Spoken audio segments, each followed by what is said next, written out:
is spacing, giving AD space when he posts up, obviously knocking down shots when he gets doubled in those type of situations. And then on top of that, just being sound defensively in our coverages and communication.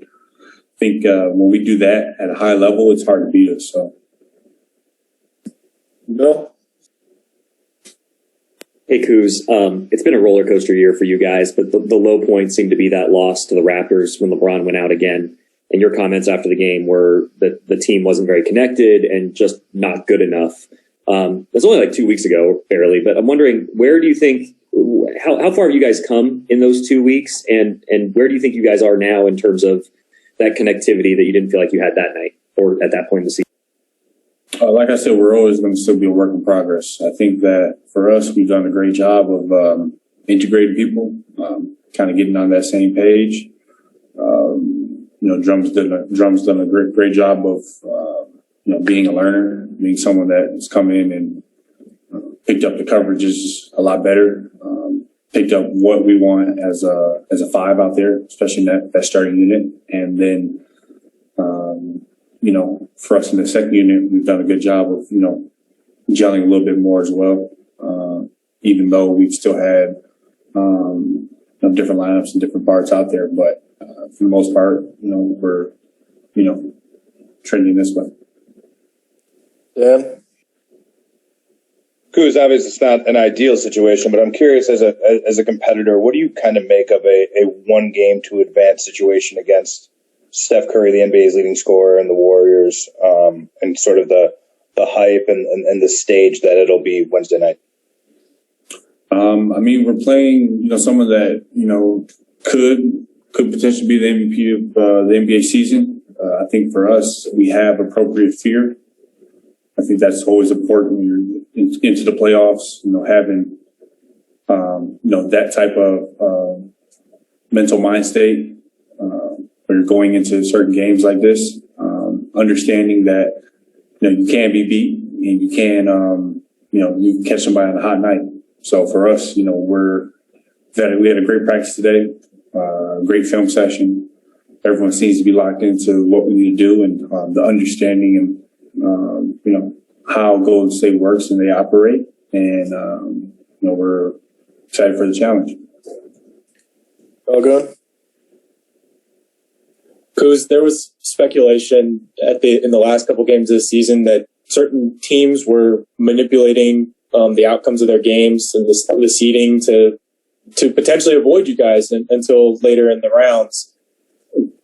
Did you observe that, and what is that some kind of motivation for you guys going forward? Is that something that means something going forward to you guys?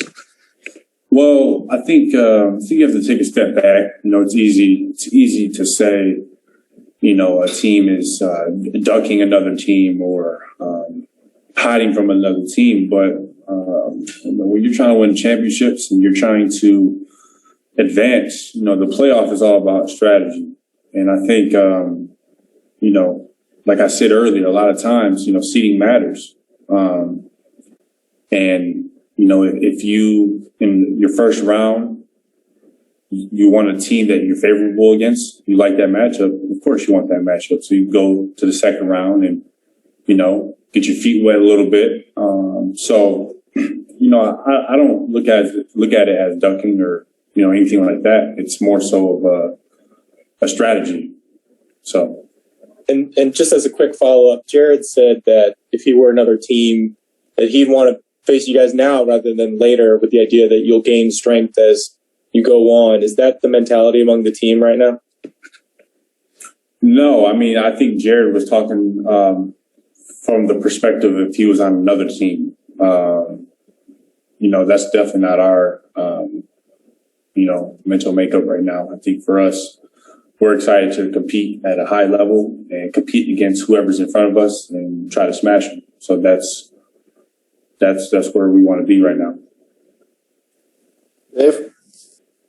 Because I imagine at the top of the defensive scouting report, there's Steph Curry as the head of the snake. But kind of what's the snake? What's the next level that you guys had to pay attention and do right on the defensive end to beat the Warriors? Well, you got to pay attention to a bunch of different players. Obviously, Steph is the head of the snake. I mean, obviously, he's averaging 38 points over his last 10, 20 games, whatever it is. So, obviously that, but, they have players on their team. Draymond is, a very, very important piece. The way he gets out and pushes a break and the way he's always looking at Steph, and then obviously you have X factors. You have Wiggins out there, a very talented forward. Jordan Poole, his emergence. He's done a great job of filling in that kind of 6-man role, coming in and scoring in bunches, and he can hurt you as well. So, we got our hands full.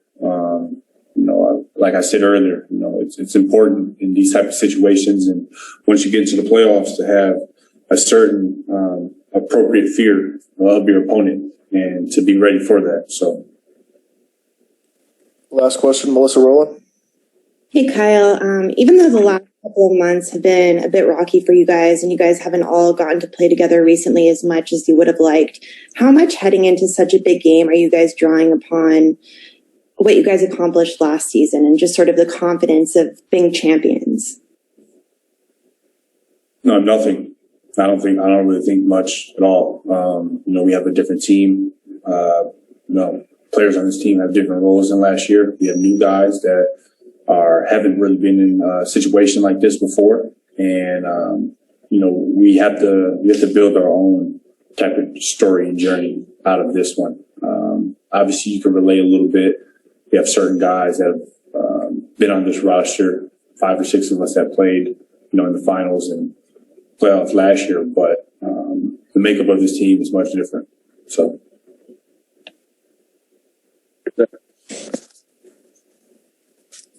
All set, Kyle. Thank you. Yep.